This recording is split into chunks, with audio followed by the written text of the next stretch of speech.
증인 조사받으신 조서입니다.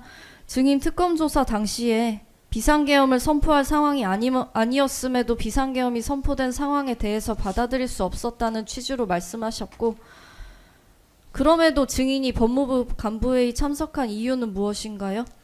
저는 기본적으로 뭐 텔레비전 방송이나 이런 걸 보면서 실체적 요건이 갖춰지지 않았다는 거, 뭐 여러 가지 계엄 선포 이유를 계속 얘기하고 있는데, 저로서는 뭐 이렇게 뭐 폐악질이니 이런 얘기하면서 하는 실체적인 요건은 완전히 흠결되어 있다고 생각을 했습니다.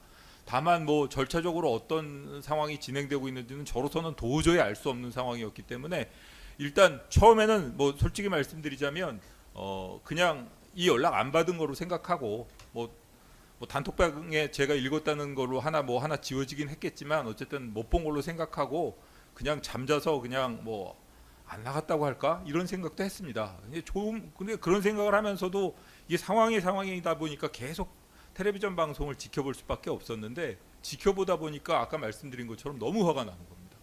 너무 화가 나가지고 그냥 가가지고 최소한 사실은 뭐 제 의사를 표현한다는 것도 있고 어떤 상황인지 저도 좀 알고 싶었습니다. 그래가지고 출근해가지고 차를 몰고 과천으로 가기로 했던 겁니다. 그리고 가는 도중에 여러 가지 방송을 듣고 여러 가지 생각을 하면서 이제 그만둘 때가 됐구나라는 생각을 확실하게 좀 굳히게 됐습니다. 예. 증인 회의 가시는 중에도 비상계엄 관련 뉴스 청취하신 거죠? 예. 방송 듣고 있으니까 라디오 방송에서 계속 뭐 관련 뉴스가 나오고 있어가지고 듣지 않을 수가 없었습니다. 어떤 내용이었나요? 뭐 계속해가지고 뭐 이렇게 그 뭐 국회로도 뭐 군인들이 출동했다 그랬었나. 뭐 저도 지금 선후 관계가 좀 불분명해서 그런데 방송에서 계속해가지고 일거에 척결하고 이런 부분은 뭐 계속해서 방송되고 나오고 있었고, 그 이외에도 뭐 여러 가지 혼란스러운 방송들이 나오고 있었는데, 저로서도 뭐 전체적인 내용을 파악할 수는 없지만 이게 아직 정리가 안 된 상황이구나. 이게 좀 이게 도대체 이게 어떤 상황인지 법무부에 가면 조금이라도 알 수 있지 않을까. 어쨌든 오늘 그만둬야겠다. 여러 가지 복잡한 생각을 많이 했습니다.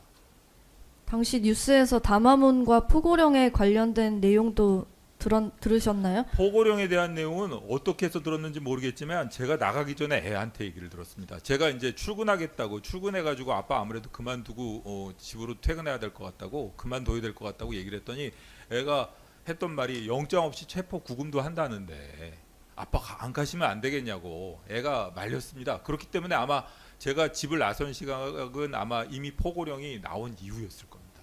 예. 출발 전에 아드님한테 들으셨다는 거죠? 예. 증인 법무부에 도착한 시각 언제쯤인가요? 제 생각으로는 11시 45분에서 50분 사이가 아닌가 싶습니다. 증인 법무부 비상간부 회의실에 올라가는 엘리베이터 안에서 법무부 차관 김서구 만나셨죠?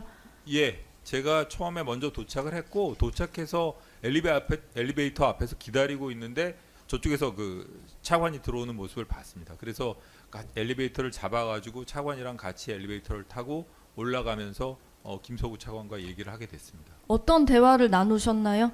제가 김서구 차관한테 몇 달 전쯤에 이미 어차피 제 임기는 뭐 2025년 7월 5일까지입니다만 2월 달쯤에 어차피 검사장급이나 뭐 이런 간부들 인사가 있기 때문에, 그리고 저도 이제 4년이 훨씬 넘어가지고 그 자리에 오래 있다 보니까 사실 뭐 그 자리에 대해서 좀 어떻게 보면 너무 힘들었기 때문에 4년 6개월의 기간이 뭐 그만둘 생각 많이 했습니다. 그리고 2월 달이 되면 어쨌든 저도 뭐 자리를 비워줘야 되지 않나 이런 생각도 했기 때문에 김서구 차관한테 12월 말쯤인가 뭐 제가 내년 2월 되면 그만두겠다고 이런 말을 했던 적이 있습니다. 그래서 그냥 올라가는 와중에 김서구 차관한테 뭐 이런저런 얘기도 있고 해가지고 그냥 올라가는 중에 차관님, 저는 만약의 경우에 지금 들어가서 이게 계엄 관련 회의고 그러면 전 그만두겠습니다. 그랬더니 차관이 아무 말도 안 하고 고개를 푹 숙이더라고요. 한숨을 푹 쉬면서. 그래가지고 제가 그냥 분위기도 누그러뜨릴 겸 그냥 옛날에 그만두겠다고 했던 얘기도 있으니까 그냥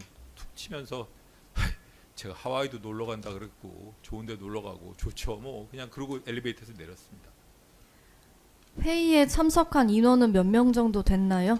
그게 장관 부속 소회의실입니다. 회의실인데 거기에 뭐 평소에 실국장 간부회의가 열리는 그 긴 테이블이 있는 회의고 거기에 실국장들 말고 그 다음에 저 운영지원과장, 뭐 대변인, 그 다음에 정책기획단장 이런 그 주요 간부들 일부가 포함돼 가지고 전체가 한 12서너 명 이 정도 앉는 자리인데 그날은 평소보다 조금 사람이 많아서 한두 명 정도가 서가지고 어수선한 상황이었습니다. 예.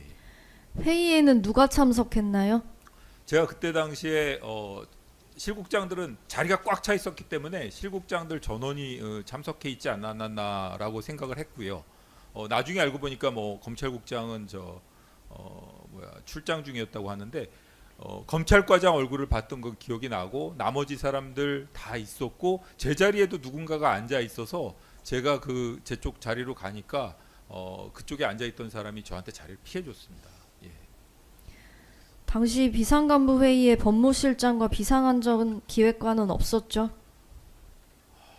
저는 그거는 정확하게 모르겠습니다. 자리가 꽉 차 있고 저도 그런 거를 일일이 누가 있고 없고를 볼 수 있는 상황이 아니었기 때문에 꽉 차 있기 때문에 대부분의 사람들이 와 있었을 것이다라고 생각할 뿐이지 법무실장이 있었는지 없었는지 저는 잘 모릅니다.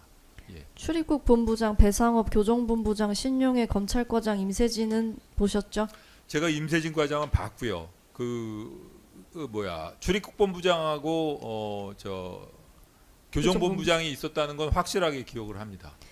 평소에 피고인 박성재가 주최하는 다른 회의에도 검찰국 과장들이 참여했었나요? 그건 뭐 회의에 따라 다른 것 같습니다. 하지만 실국장 회의 경우에는 대리 참석이거나 이런 경우가 아니라면 검찰 과장이 참석하는 경우는 많지 않았습니다. 예. 있기는 있었나요? 제가 기억하기로는 출장 중이거나 뭐 이런 때 말고는 없었던 것 같습니다. 당시 회의실에 뉴스나 방송을 시청할 수 있는